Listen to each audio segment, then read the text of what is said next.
ওকে, তাহলে আমরা শুরু করি। আজকের আলোচনার বিষয় তোমরা অলরেডি আমরা যেটা করতেছি তারই সেকেন্ড লেকচার বলা যাইতে পারে। আমরা আলোচনা করতেছি স্ট্যাটিস্টিক্যাল ডিসিশন থিওরি এবং স্ট্যাটিস্টিক্যাল ডিসিশন থিওরির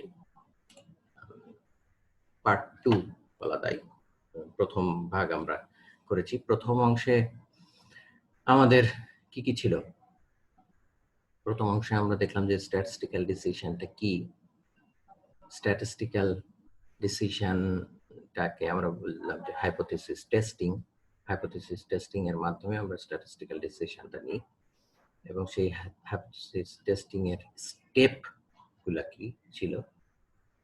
তারপর আমরা দেখছি যে স্ট্যাটিস্টিক্যাল ডিসিশন নেওয়ার সময় আমরা যে এস্টিমেশন করি সেই এস্টিমেশনটা দুই রকমের হয়। একটা হচ্ছে পয়েন্ট এস্টিমেশন আর আরেকটা হচ্ছে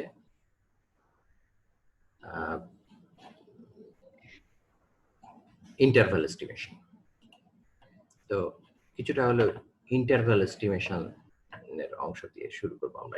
ইন্টারভাল এস্টিমেশন আমরা অলরেডি ইন্টারভাল এস্টিমেশন লাস্ট ক্লাসে জানছি যে পয়েন্ট এস্টিমেশনে কি ছিল, একটা শুধু আমার পপুলেশনের যে প্যারামিটার সেইটার এস্টিমেশনটা আমার একটা মাত্র, সেটা হচ্ছে পয়েন্ট এস্টিমেশন। আর ইন্টারভাল এস্টিমেশনের ক্ষেত্রে এখানে দেখো লাস্ট ক্লাসেও ছিল জাস্ট যে ইন্টারভাল এস্টিমেশন আমরা আসলে কি করি, we construct two estimators, theta 1 hat and theta 2 hat, such that আমরা এটা এমন ভাবে এই এস্টিমেশনটা করি দুইটা ভ্যালু।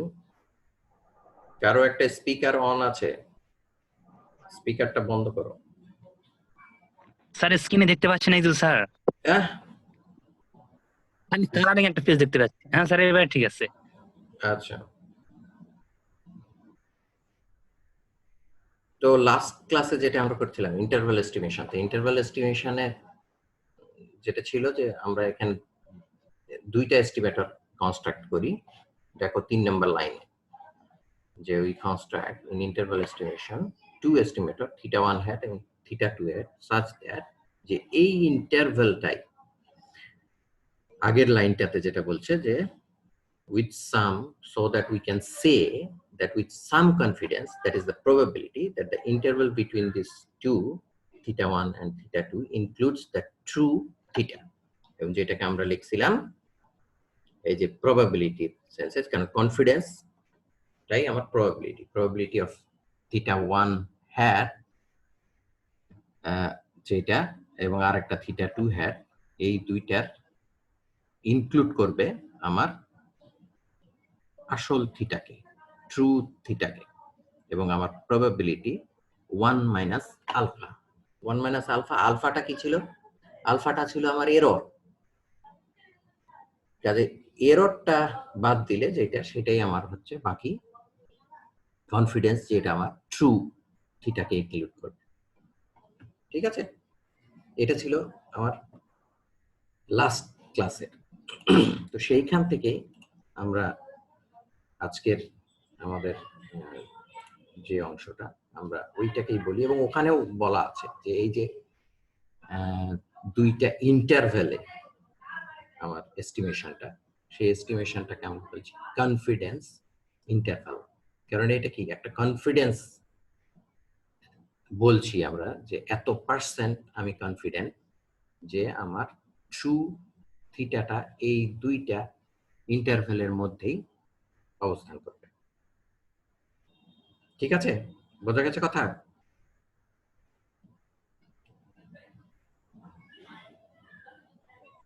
হ্যালো, জি স্যার। গুড। তাহলে ওই ইন্টারভ্যাল এস্টিমেশনটাই, ওই কনফিডেন্স ইন্টারভ্যালটা একটা পার্টিকুলার এক্সাম্পলের মতন যদি বলি যে মিনের স্যাম্পলিং, মিনের যে ডিস্ট্রিবিউশন সেইটার স্যাম্পলিং থেকে আমি পপুলেশন মিন একটা যে নির্দিষ্ট রেঞ্জের ভিতর থাকবে তার আমার কনফিডেন্সটা কত, সেটা যদি আমরা করি তাহলে আমরা ধরি যে the sampling distribution of mean x bar is distributed as, এটাকে কি বোঝাচ্ছে যে স্যাম্পলিং ডিস্ট্রিবিউশনটা নরমালি ডিস্ট্রিবিউটেড এবং যার পপুলেশন মিন হচ্ছে মিউ আর ভ্যারিয়েন্স হচ্ছে সিগমা স্কয়ার বাই এন। তাহলে স্যাম্পলিং ডিস্ট্রিবিউশনের মিনটা normally distributed with mu mean এবং ভ্যারিয়েন্স হচ্ছে সিগমা স্কয়ার বাই এন। এখন আমরা এইটা কিন্তু আগেও করা ছিল আমাদের, যে এটাকে যদি আমি যে কোনো ভ্যারিয়েবলকে যদি আমি স্ট্যান্ডার্ডাইজড ভ্যারিয়েবলে কনভার্ট করি তাহলে সেটা কিভাবে করা যায়, যে ওই ভ্যারিয়েবল মাইনাস তার মিন ডিভাইডেড বাই তার স্ট্যান্ডার্ড ডেভিয়েশন। তো সেইটাই তাহলে এক্স বার যেটা আমার স্যাম্পলিং ডিস্ট্রিবিউশনের মিন, সেইটা minus population mean divided by আমার স্ট্যান্ডার্ড ডেভিয়েশন অফ মিন। এখন কি হয়, আমরা যে যখন আমরা এটা প্র্যাকটিক্যালি করি তখন আসলে কি আমার স্যাম্পল, যেমন তোমাদেরকে যে উদাহরণ দিয়েছিলাম যে গত ক্লাসে, যে ক্লাসের আমি যদি তোমাদের ক্লাসের 100 জনের হাইট, এটা যদি আমার আলোচনার বিষয় হয় এবং 15 জন করে যদি আমি স্যাম্পল নিই, 15 জনের এক্স বার যেটা, সেটা অনেক কয়বার আমি এন বার যদি,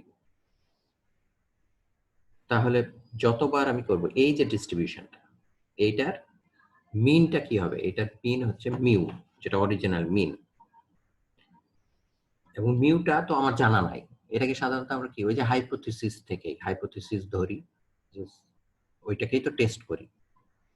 মিউটা হচ্ছে তাহলে আমার যে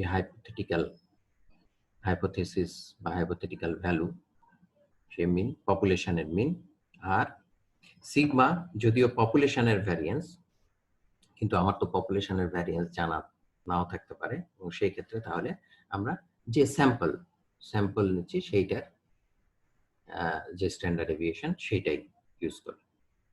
তাহলে এই জেড স্ট্যান্ডার্ডাইজড ভ্যারিয়েবলটা আমার কি, এটাও নরমালি ডিস্ট্রিবিউটেড, কিন্তু স্ট্যান্ডার্ডাইজড ভ্যারিয়েবলের মিন আর ভ্যারিয়েন্স কি, 0 আর 1, এটা কিন্তু আমরা জানি। ঠিক আছে, তাহলে আমি এখন কনফিডেন্স ইন্টারভ্যাল এস্টিমেশন করতে চাই। তবে কনফিডেন্স ইন্টারভ্যালে কি বলা হচ্ছে, যে দুইটা আমার ভ্যালু, যেটা আমি একটা কনফিডেন্সের বলতে পারবো যে আমার ট্রু প্যারামিটারটা এই রেঞ্জের ভিতরে অবস্থান করবে। সেটা করার জন্য আমার তো এক্স বারের করতে চাই, কিন্তু এক্স বারের কে আমি কনভার্ট করলাম কি জেড এ। জেড হচ্ছে কি স্ট্যান্ডার্ডাইজড ভ্যারিয়েবল, এবং জেড এর আমি কিন্তু যে টেবল, তোমাদের এটা কিন্তু বেশ আগের ক্লাসেও করা হয়েছিল, যে area under the standardised normal distribution আমরা যখন করেছিলাম, এবং জেড এর টেবল যেটা, সেটা আসলে কি দেখায়, জেড এর যে ভ্যালু গুলা, জেড এর ভ্যালু একটা এই যে বাম দিকের কলামে, বাম দিকের কলামে লেফট হ্যান্ড সাইডের, আর একটা উপরের কলামে, এইটা মিলে আমার যে জেড এর ভ্যালু, সেটা এই কার্ভের এরিয়া দেখায়, এবং এরিয়াটা কোথা থেকে, 0 থেকে বাকি পয়েন্ট পর্যন্ত, এবং সেটা আসলে কি ছিল, সেটাই টোটাল এরিয়াটা ছিল 1, এবং সেটা হচ্ছে কি দেখায়, probability of including that variable। তাহলে এই পর্যন্ত বোঝা গেছে, এই জিনিসটা বোঝা গেছে? জি স্যার। গুড। তাহলে এটা কিন্তু আগের বিষয়। তাহলে তোমরা যদি খেয়াল করো, আমি যদি বলি যে আমার কনফিডেন্স 90, এখানে খেয়াল করো, আমি এই যে then from the standardised normal variable we get এই জিনিসটা, এইটা পাই, এই যে probability of -1 -1.6 less than equal to z less than equal to 1.96 equal to 0.95। এখন এটা কি আসলে, এটা কি বোঝাচ্ছে? এটা আসলে এই টেবিল থেকে পাইছি। তুমি যদি কনফিডেন্স ইন্টারভ্যালের, আমরা আগেই বলেছি এই পাশে কি ছিল, কনফিডেন্সটা 1 মাইনাস আলফা। আলফা হচ্ছে আমার সিগনিফিকেন্স লেভেল। সিগনিফিকেন্স লেভেল মানে এটা হচ্ছে আমার এরর। এরর ছিল, যে এরর কি ছিল, যখন আমার অ্যাকসেপ্ট করা উচিত ছিল কিন্তু আমি রিজেক্ট করেছি, এবং এটাকে আমরা কি বলেছি, টাইপ 1 এরর। যাই হোক, তো এটা এররটা তাহলে আলফা ছিল 0.05 মানে 5%। তাহলে 5% আবার 0.05 বাদ দিলে 1 থেকে থাকছে 95.95, মানে 95% আমি কনফিডেন্স হতে চাই। 95% কনফিডেন্ট মানে কি, এই এরিয়া, এখানে যে এরিয়ার কথা বলছি সেটা 0.95 হতে হবে। তাহলে 0.95 যদি আমি করি, আমার কিন্তু এই তথ্যগুলা মনে করো যে নাই, আস্তে আস্তে বসাচ্ছি। তাহলে মাঝখানের যে এই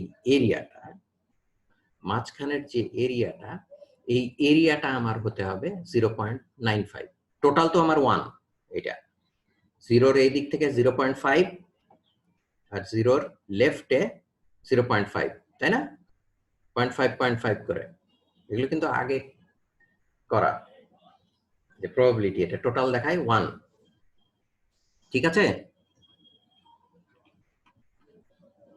তাহলে আমার এই মাঝের যে 0.95, এই মাঝের 0.95 এর তাহলে দুই পাশে অর্ধেক অর্ধেক আছে। দুই পাশেই যদি অর্ধেক অর্ধেক থাকে, তাহলে 0.95 এর যদি আমি ডিভাইডেড বাই 2 করি, তাহলে পাওয়া যাবে 0.4750।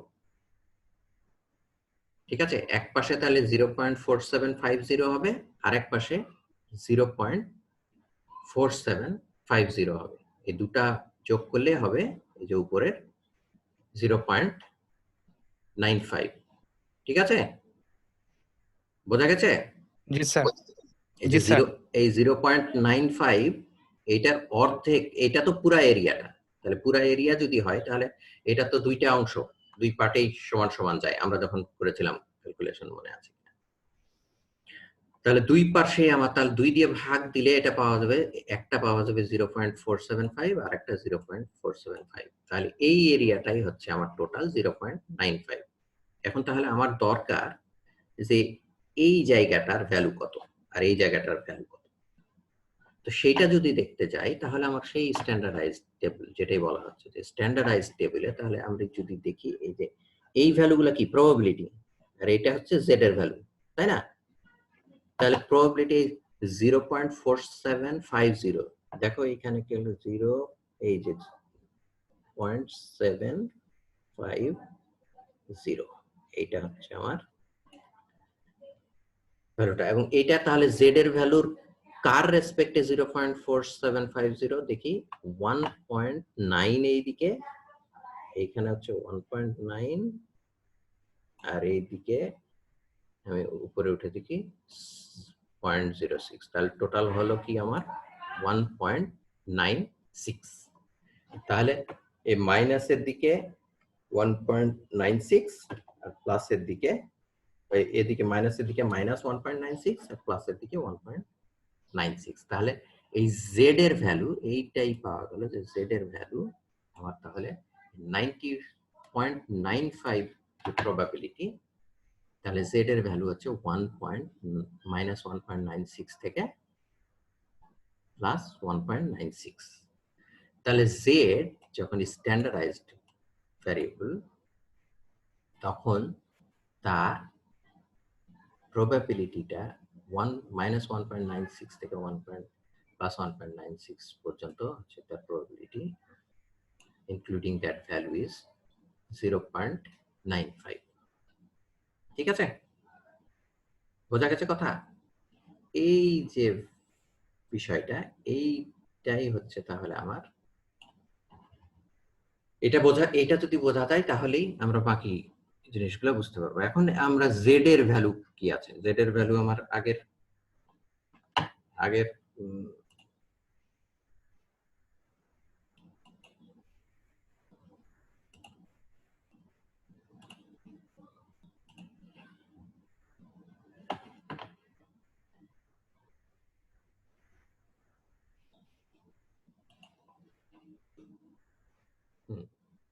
এখানে কি করেছি আমরা, Z X bar minus mu divided by sigma by root over N. তাহলে এই ভ্যালুটাই তাহলে আমি এখন বসাবো। তাহলে probability of 1 minus 96 less than equal to x bar minus mu divided by sigma by root over n, তারপর less than equal to 1.96 equal to 0.95। এখন এইটাকে জাস্ট ক্যালকুলেশন যদি করি, দেখো সিম্পল ক্যালকুলেশন কিন্তু একটু একটু করে বোঝার আছে। এটা জাস্ট ইকুয়েশনের মতন, কিন্তু এটা ইনইকুয়ালিটি, ইকুয়াল না, কিন্তু তারপরেও কিছুটা ওই ইকুয়েশনের মতনই রুল এখানে কাজ করে, কিন্তু দু এক জায়গায় ইনইকুয়ালিটি রুল ভিন্ন। কিন্তু যাই হোক, প্রথম ক্ষেত্রে আমার যে এই যে মাঝখানের যে sigma by root over n, আমি সবগুলাকেই আমি sigma by root over n দিয়ে গুণ দিলাম। তাহলে এখানে কি হলো, minus 1.96 sigma by root over n, মাঝখানেরটাতে এক্স বার মাইনাস মিউ আর সিগমা রুট ওভার এন, তাহলে কাটা গেল যদি গুণ দিই, আর এই পারে আসে ওই আগের প্রথমটার মতন just plus 1.96 into sigma by root over N. তাহলে sigma by root over n দিয়ে আমি সবগুলাকেই গুণ দিলাম, ঠিক আছে। তারপর আমি এই এক্স বারটাকে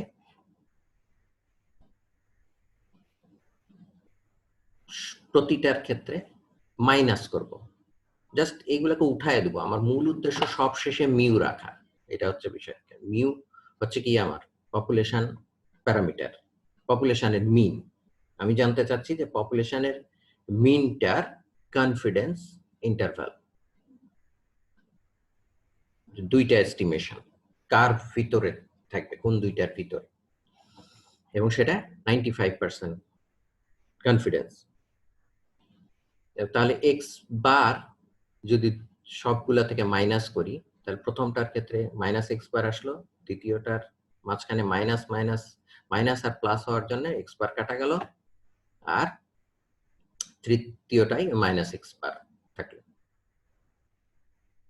3 নম্বর লাইন, ঠিক আছে।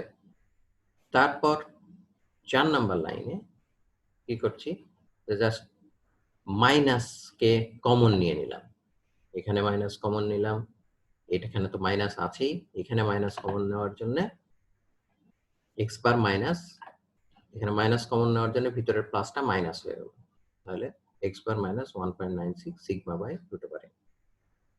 এখন এই জায়গায় একটা বিষয় আছে যে এইখানে আমি ইনইকুয়ালিটির রুল, যে ইনইকুয়ালিটির দুই পারেই যদি আমি মাইনাস সামথিং দিয়ে গুণ দিই, তাহলে ইনইকুয়ালিটির যে সাইনটা সেইটা ফ্লিপ করে, অপোজিট হয়ে যাবে, অপোজিট হবে, হ্যাঁ অপোজিট হবে। লেস দ্যান থাকলে গ্রেটার দ্যান হবে, গ্রেটার দ্যান থাকলে লেস দ্যান হবে, সেই বিষয়টাই। তাহলে এখানে -1 দিয়ে সবগুলোকে যখন গুণ দিলাম, তখন এই সবার -1টা জাস্ট চলে গেল, কিন্তু সাইনটা ফ্লিপ হয়ে যাবে, উল্টা হয়ে যাবে। আগে ছিল লেস দ্যান, এখন সেটা হয়ে গেল গ্রেটার দ্যান, ঠিক আছে। গ্রেটার দ্যান হলেও আমরা জাস্ট ওইটাকে আবার লাস্ট লাইনে সাজায় লিখবো, যে মাইনাসটা এক্স বার মাইনাসটাকে আগে লিখবো, তাহলেই আবার সাইনটা উল্টায় যাবে। যে মিউ প্রথমটার আগের লাইনে যেটা প্লাস ছিল, সেটা আমি প্লাসটাকে x bar plus 1.96 sigma by root over n এটাকে পরে নিয়ে যাব, আর এই লাস্টেরটাকে আগে নিয়ে আসলাম।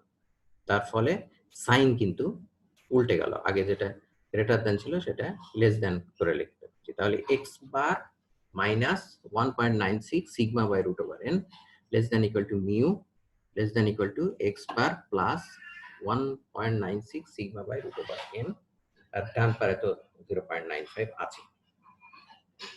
ঠিক আছে, এই পর্যন্ত বোঝা গেছে? স্যার সাইনটা উল্টে যাওয়ার কারণটা কি আরেকবার বলেন। কোন জায়গায় সাইনটা? এটা হচ্ছে 4 নাম্বার পেজ, কত 5 নাম্বার লাইনে, তাই তো? স্যার 6 নম্বর লাইনটা উল্টে যায় নাই? 1 2 3 4 5 6 6 উল্টে গেল না। সাইন উল্টালাম কি কারণে? দেখো 5 নম্বরে আছে কি x bar plus 1.96 into sigma by root over n। এই পার্টটাকে আমি শেষে লিখছি। জি স্যার। আর শেষের পার্টটা যেটা x bar minus 1.96 sigma by root over n সেটাকে আগে লিখছি। জি। সেই কারণে সাইনটা উল্টে গেল। জি স্যার, বুঝতে পারছি। বুঝতে পেরেছো? জাস্ট ঘুরায় লিখলাম। তো ঘুরায় লিখলে তো এইখানে কি দেখছে, mu greater than x bar minus 1.96 into sigma by root over. ওইটাকেই ঘুরায় লিখলাম কি, যে x bar minus 1.96 sigma by root over n less than equal to mu. একই কথাই তো, বোঝা গেছে? জি স্যার, বুঝতে পারছি। Good. তাহলে এই পর্যন্ত বোঝা গেছে?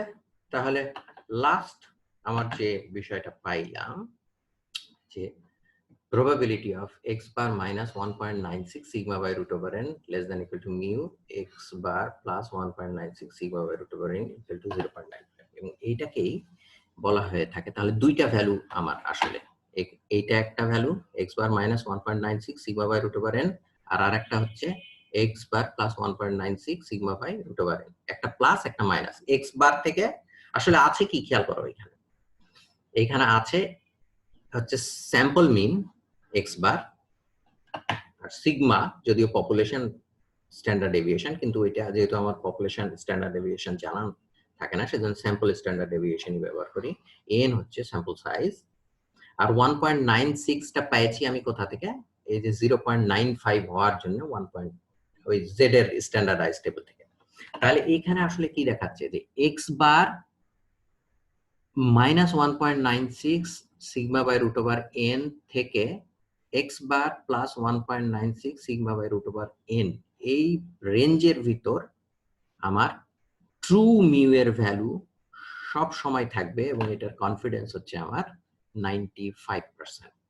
আমি কনফিডেন্টলি 95% কনফিডেন্ট আমার এটা আছে যে আমার ট্রু ভ্যালুটা, মিউ এর ভ্যালু মানে পপুলেশন মিনের ভ্যালু এর ভিতর অবস্থান করবে। 95% কনফিডেন্স মানে কি, যে 100 বার যদি আমি এই টেস্টটা করি তাহলে আমার যে মিন ভ্যালুটা পাবো সেই ভ্যালুটা এই যে x bar minus 1.96 sigma by root over n আর x bar plus 1.96 sigma by root over n এর ভিতরেই 95 বারই অবস্থান করবে। ঠিক আছে, বোঝা গেছে কথা? জি স্যার। তাহলে এটাকে খুব শর্টে, এটা কিন্তু মুখস্থ থাকতে হবে তোমাদের সবার, যে মিনের 95% কনফিডেন্স ইন্টারভ্যাল কি হবে, x bar plus minus 1.96 sigma by root over n।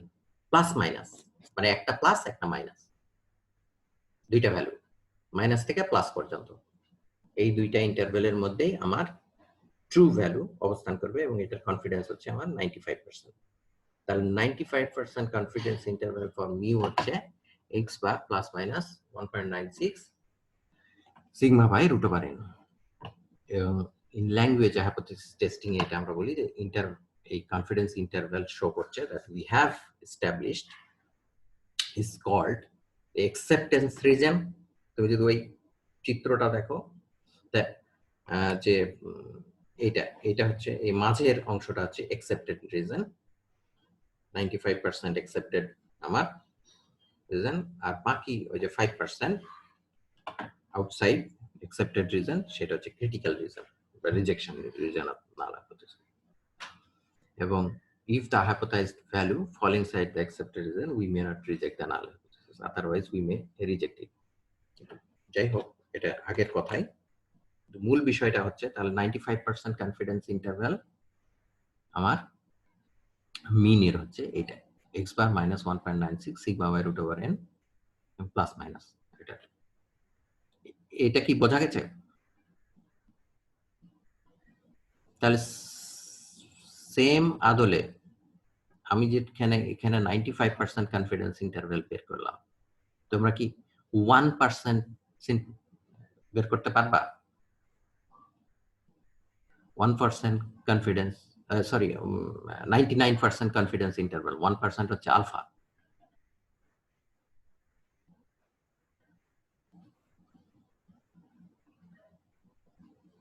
পারা যাবে? পারবো স্যার, কিভাবে করবা? চেষ্টা করবো স্যার, ইনশাআল্লাহ পারার কথা তো। চেষ্টা তো আমাকে বলো, জাস্ট জিনিসটা বলো কিভাবে। আমরা যদি এখানে দেখি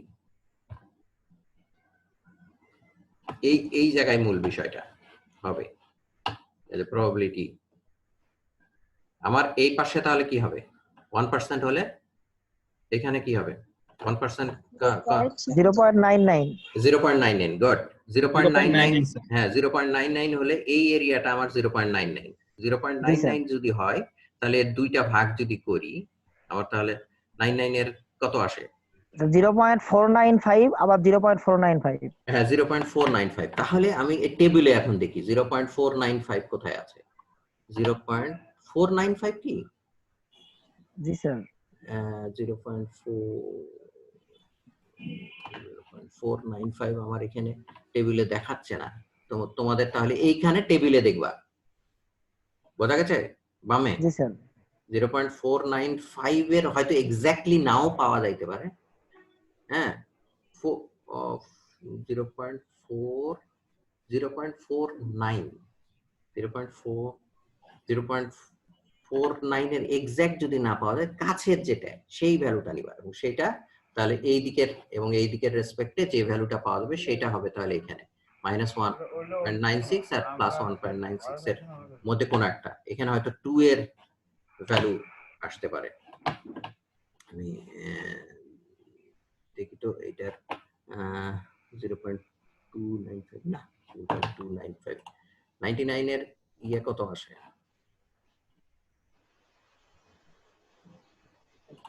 আচ্ছা ওইভাবে তাহলে করবা, ঠিক আছে বোঝা গেছে কথা? এবং তারপরে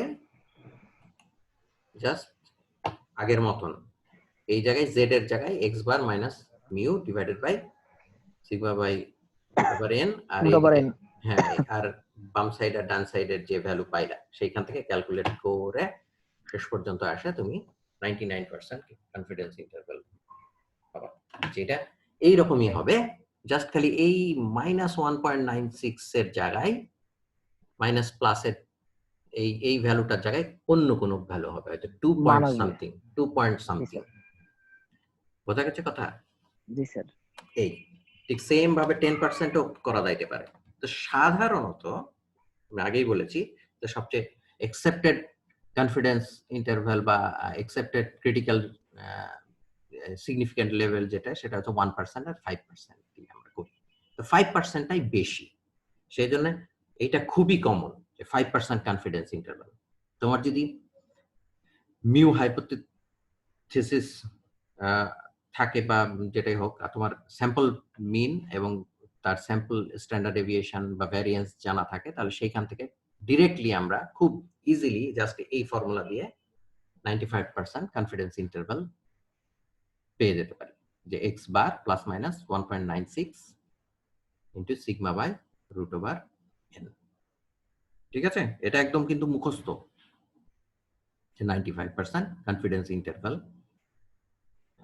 ফর পপুলেশন মিন, যেটা স্যাম্পল মিন থেকে করবো আমরা। ঠিক আছে, বোঝা গেছে? গুড। এখন এই চ্যাপ্টারেরই আরেকটা বিষয় যেটা অলরেডি আমরা একটা অংশ করেছিলাম, এরর। আমরা যখন হাইপোথিসিস টেস্ট করছি আমরা ডিসাইড করি যে accept or reject the null hypothesis, যেটা H0, তাহলে আমরা দুই দুই ধরনের এরর কমিট করতে পারে, হতে পারে।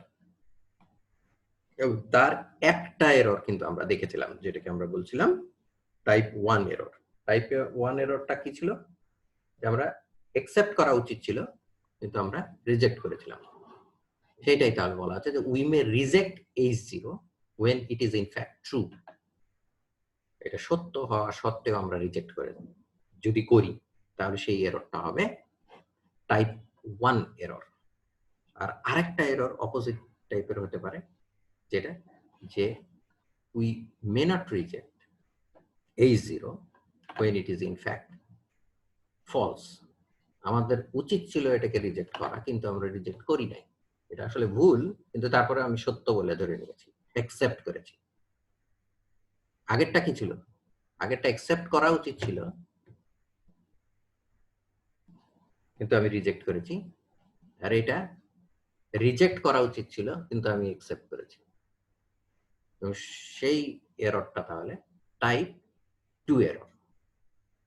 দুই ধরনের এরর আমরা একটা হাইপোথিসিস টেস্টিং এ করতে পারি, এবং সেটা একটা ওভারঅল টেবিলের মাধ্যমে দেখা যেতে পারে। যে ডিসিশন আমার হচ্ছে রিজেক্ট অথবা অ্যাকসেপ্ট বা do not reject. Reject either আমার হতে পারে কি এই নাল হাইপোথিসিসটা ট্রু অথবা ফলস। যদি ট্রু হয় কিন্তু আমি রিজেক্ট করেছি ডিসিশন, তাহলে সেটা আমার কি টাইপ 1 এরর।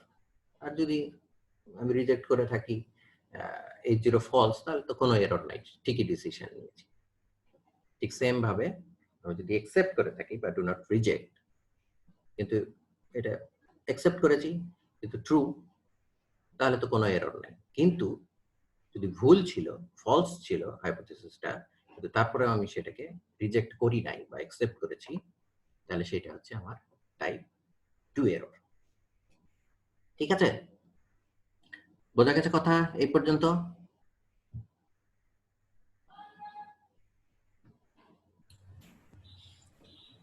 হ্যাঁ, জি স্যার। গুড। এখন এই জায়গায় একটা বিষয় বোঝার আছে, খেয়াল করিও। সেটা হচ্ছে একটা ডিসিশন যখন একটা হাইপোথিসিস টেস্টিং এর সময়, একটা হাইপোথিসিস টেস্টিং এর সময় আমার ভুল তাহলে দুইটা হতে পারে, একটা টাইপ 1 এরর আর একটা টাইপ 2 এরর। তাহলে টোটাল এরর হওয়ার সম্ভাবনা আমার হচ্ছে টাইপ 1 এরর এবং টাইপ 2 এরর। বাকি দুইটা তো আমার এরর না। তাহলে আইদার আমি অ্যাকসেপ্ট, রিজেক্ট অথবা অ্যাকসেপ্ট করছি, তার ভিতরে আমার আইদার টাইপ 1 এরর অকার হওয়ার সম্ভাবনা থাকতে পারে, আবার টাইপ 2 এরর হওয়ার সম্ভাবনা থাকতে পারে। তাহলে টোটাল এররটা আমার কিন্তু দুইটা এররের সমন্বয়ে, টাইপ 1 এরর এবং টাইপ 2 এরর হতে পারে। এরর যদি হয় তাহলে এই দুটার ভিতর যে কোনো একটা হবে, আর না হলে তো হলো না। খেয়াল করি, আমাদের এরর যদি হয় তাহলে আইদার টাইপ 1 এরর হতে পারে অথবা টাইপ 2 এরর হতে পারে, এবং এটা একটা হাইপোথিসিস টেস্টিং এর মধ্যে। তাহলে যদি আমি জাস্ট এররকে 1 দিয়ে চিহ্নিত করি, জাস্ট বোঝার সেন্সে, তাহলে এরর, টোটাল এরর 1টা আমার হচ্ছে type 1 error plus type 2 error. ঠিক আছে, এই পর্যন্ত জাস্ট বোঝো। টোটাল এররটা আমার দুইটা এররের সমষ্টি যদি এরর হয়, আইদার টাইপ 1 এরর হবে অথবা টাইপ 2 এরর হবে। ঠিক আছে, তাহলে আমরা চাই কি, ideally we would like to minimize both type of error, type 1 and type 2 error. আমরা তো এটাই চাই, যাতে ভুল না হয়। But for any given sample, একটা নির্দিষ্ট স্যাম্পল, অলরেডি স্যাম্পল নেওয়া হয়ে গেছে, এই অবস্থায় একটা এক্সপেরিমেন্টের ভিতর অলরেডি তোমার স্যাম্পল নিয়ে সব করা হয়ে গেছে, তখন it is not possible to minimize both the error simultaneously. একই সাথে তোমার দুইটা এররকে মিনিমাইজ করা সম্ভব নয়। For any given sample, an attempt to decrease one type of error is generally accompanied by an increase in the other type of error. এই কথাটাই কিন্তু আগের লাস্টে বললাম, আগের স্লাইডে, যে আমার টোটাল এররটাই হচ্ছে দুইটা এররের সমষ্টি।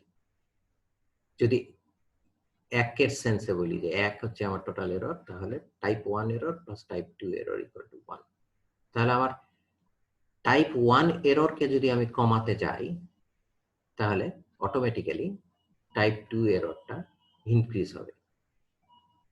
এবং এই কথাটাই এখানে বলা হলো। For a given sample, an attempt to decrease one type of error is generally accompanied by the increase in other type of error.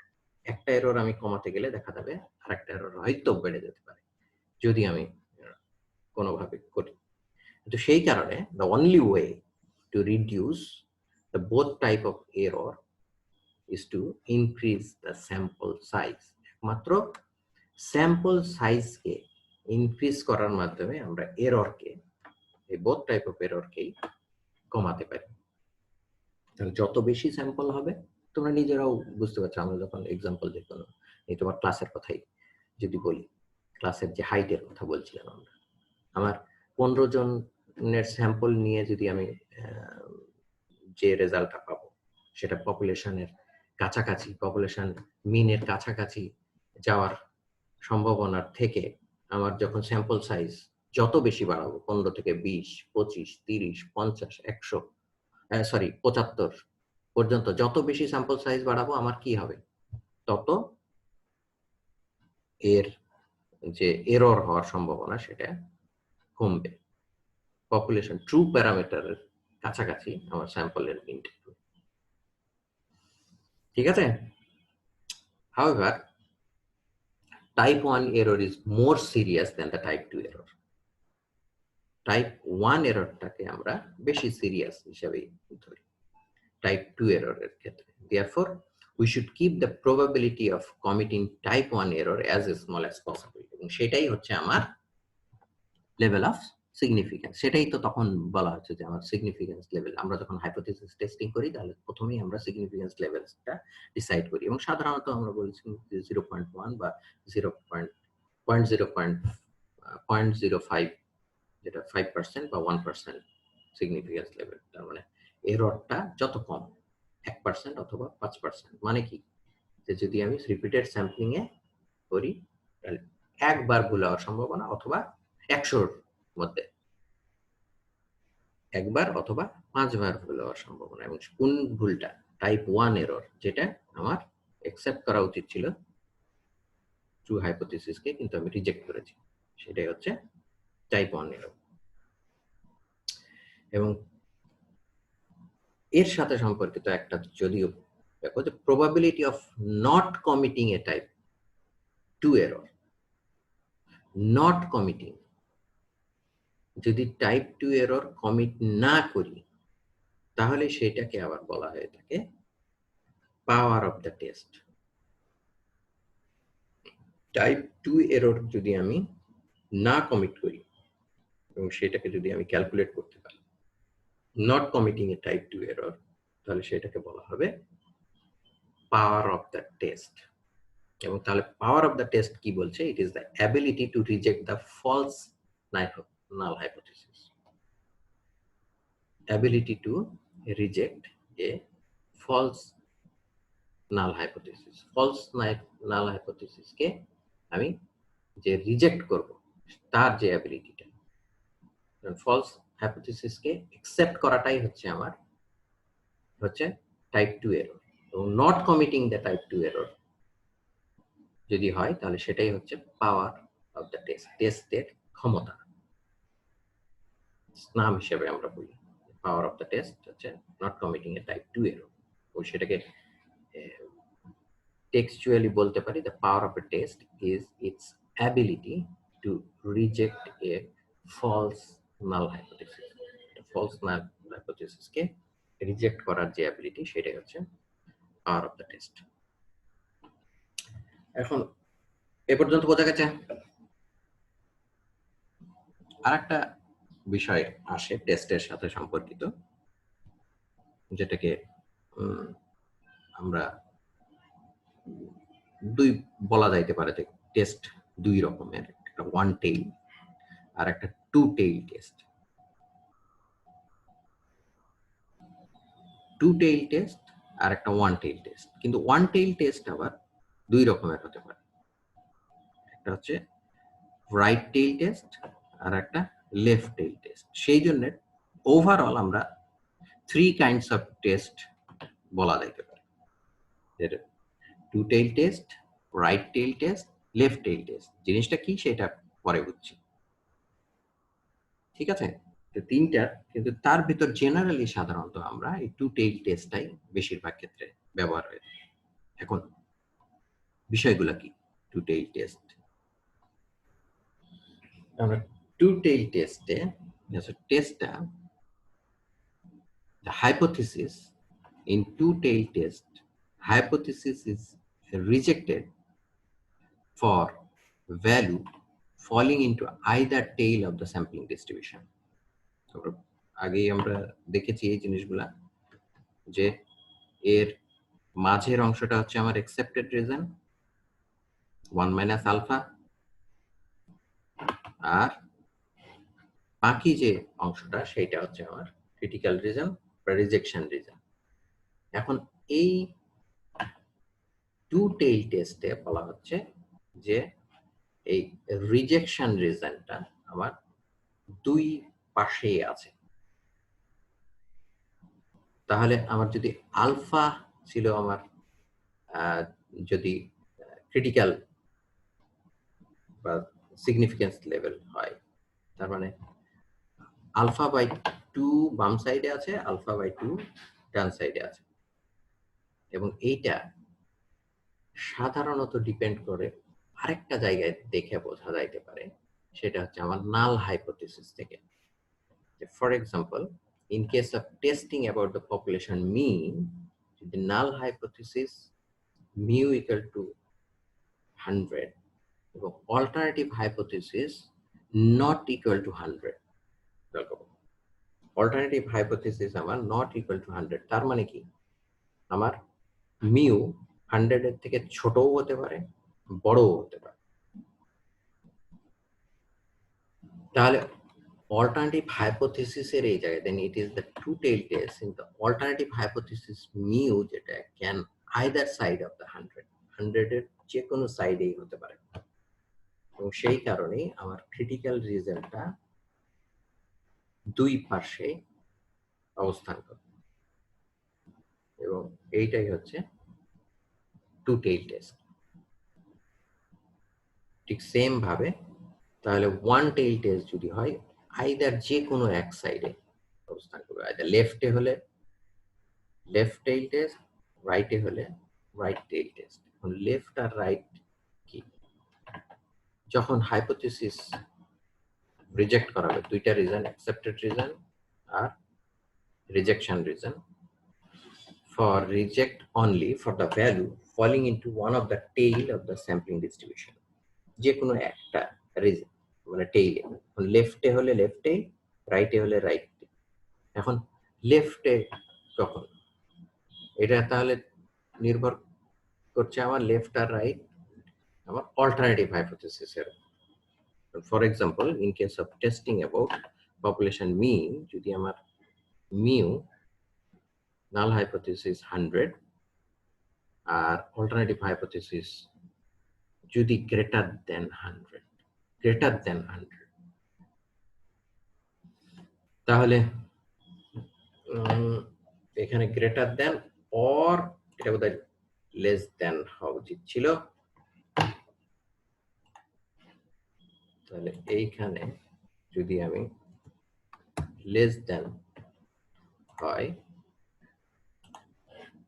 দুটা অল্টারনেটিভ হাইপোথিসিস আমার দুই রকমই হতে পারত, একটা গ্রেটার দেন অথবা লেস দেন। যখন গ্রেটার দেন হবে তার মানে কি, আমার যে অল্টারনেটিভ হাইপোথিসিস অনুযায়ী বলছে যে মিউটা 100-র বেশি হতে পারে, কম না, এক সাইডে, তাহলে রাইট সাইডে। তাহলে অল্টারনেটিভ হাইপোথিসিস থেকে বোঝা যাচ্ছে যে মিউ ক্যান বি রাইট। তাহলে এটা আমার রিজেকশন রিজনটা, টোটাল আলফাটা, যে ক্রিটিক্যাল ভ্যালুটা বা সিগনিফিকেন্স লেভেলটা শুধু রাইট হ্যান্ড সাইডেই আছে। আর যদি লেস দেন 100 হতো তাহলে সেটা মিউটা বলছে যে মিউ হাইপোথিসিস হচ্ছে আমার মিউ হচ্ছে 100, আর অল্টারনেটিভ হাইপোথিসিস বলছে যে মিউ 100 এর থেকে কম, বেশিতে যাবে না একটাই। তাহলে লেফটে তাহলে 100 থেকে কম, তাহলে mu, the alternative hypothesis mu can be left side of the 100, তখন আমার টেস্টটা হচ্ছে লেফট টেইলড, এবং মিউ এর আলফার ভ্যালুটা টোটালটাই আমার এই লেফট হ্যান্ড সাইডে। স্যার হ্যাঁ টু টেইলের ক্ষেত্রে যেখানে স্যার অল্টারনেটিভ হাইপোথিসিসটা দুই পাশে, হ্যাঁ, সেখানে ওয়ান টেইলের ক্ষেত্রে এক পাশে হবে স্যার, মানে পুরোটাই এক পাশে হবে। এক পাশে, ওটা গ্রেটার দেন না লেস দেন তার উপর নির্ভর করছে। গ্রেটার দেন হলে রাইট হ্যান্ড সাইড, আর লেস দেন হলে left hand side. Left hand side. এই হলো বিষয়। এবং ওইখানে তখন আলফার ভ্যালুটা, আলফা খেয়াল করো টু টেইল টেস্টে, তাহলে আলফাটা দুই দিকেই থাকবে। তাহলে দুই দিকে যদি থাকে তাহলে অর্ধেক অর্ধেক হয়ে যাবে, আলফা বাই 2।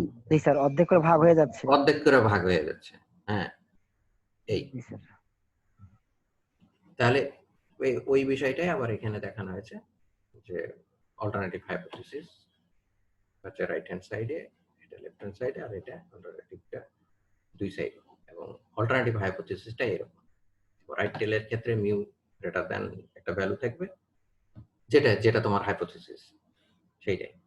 লেফট টেইলের ক্ষেত্রে লেস দ্যান, আর টু টেইলের ক্ষেত্রে নট ইকুয়াল টু, মানে দুই দিকেই হতে পারে, আইদার ছোট হতে পারে বড় হতে পারে।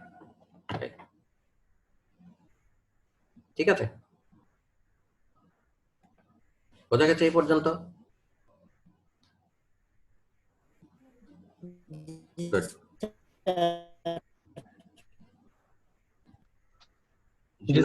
জুনায়েদ কি যেন বললো, বুঝতে পারলাম না, যাই হোক।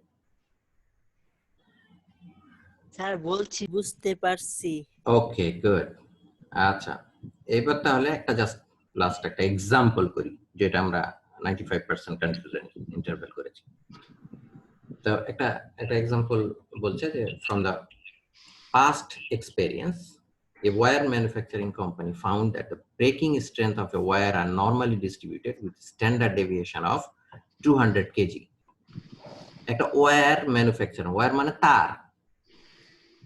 তার ম্যানুফ্যাকচারিং কোম্পানি, তারা এটা স্যাম্পল থেকে নির্ণয় করেছে, আগে থেকেই তাদের এটা টেস্ট করা, যে তারা ক্লেম করে, হয়তো বলতে পারে যে তারা টেস্ট করে এটা দেখছে যে তাদের যে তারটা সেটা ছিঁড়ে যাবে এমন জায়গায় তার যে ডিস্ট্রিবিউশনটা, তার যে গড় ওয়েটের যেটা, গড় ওয়েটে যেটা ছিঁড়বে তারটা, তার স্ট্যান্ডার্ড ডেভিয়েশন হচ্ছে 200 কেজি।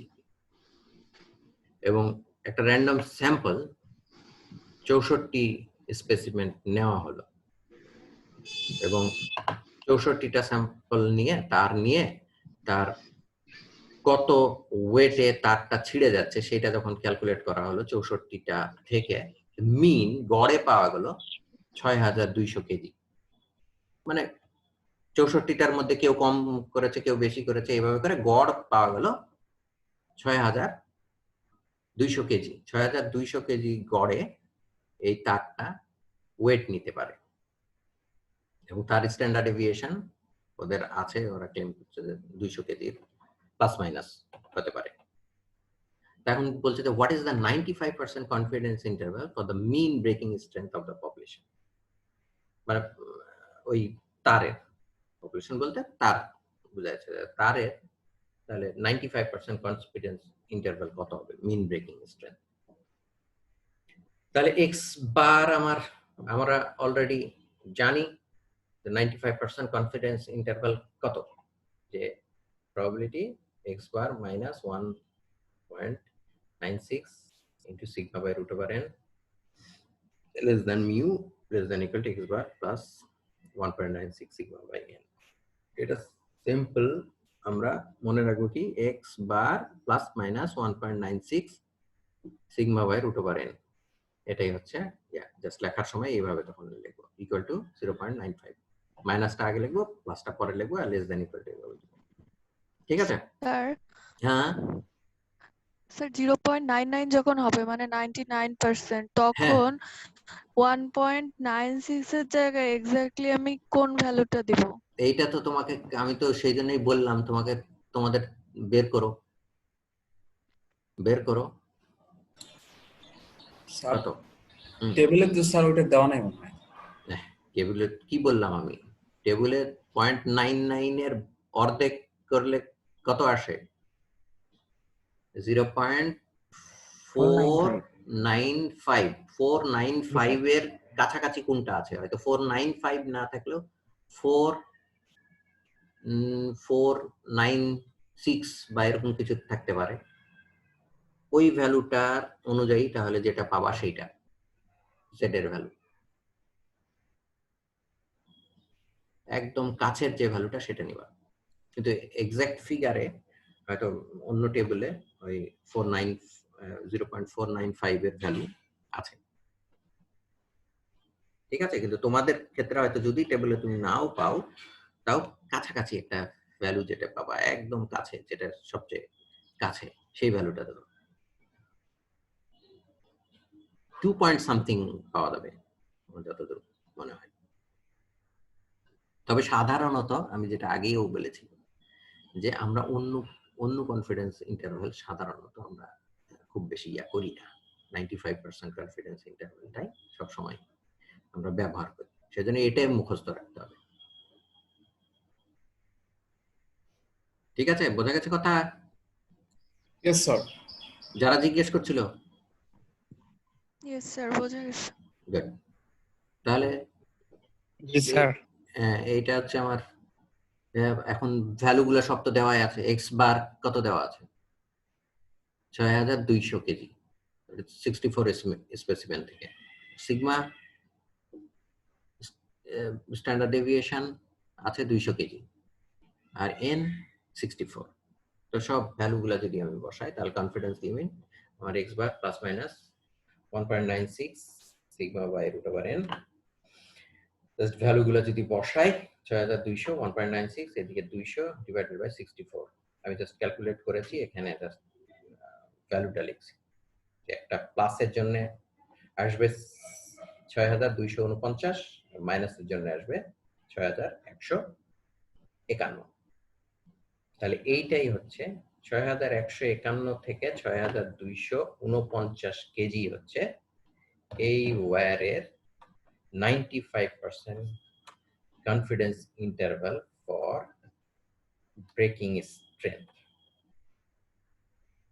যে তাহলে কি বোঝা যাবে যে যদি আমি 100টা তার নিই, 100টা তার নিয়ে আমি যদি এর ওজন করে ব্রেকিং পয়েন্ট বের করি, মানে ওই তারের নিচে যদি একটা হেভি কিছু দিয়ে কত ওয়েটে তারটা ছিঁড়ে যাবে সেটা যদি করি 100 বার, তাহলে 95 বারই এটা এই 6151 থেকে 6249 কেজির মধ্যেই কোনো না কোনো জায়গায় থাকবে।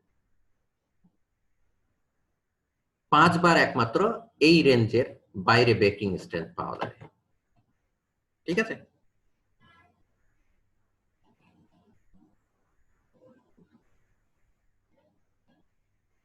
বোঝা গেছে কথা? জি স্যার। গুড। তাহলে এই পর্যন্তই হচ্ছে আমাদের আজকের আলোচনার বিষয়। এ পর্যন্ত সবার সবকিছু বোঝা গেছে কিনা বলো?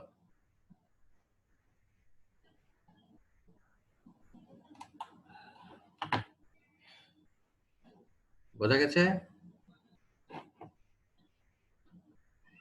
আরো কোনো কোশ্চেন?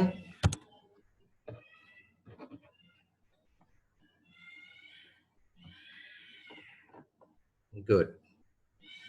জি স্যার বুঝতে পারছি স্যার। পরে বুঝতে না পারলে যে ভিডিও দেখলে স্যার বুঝতে পারবো আবার আচ্ছা, সেগুলো বুঝতে পারিনি।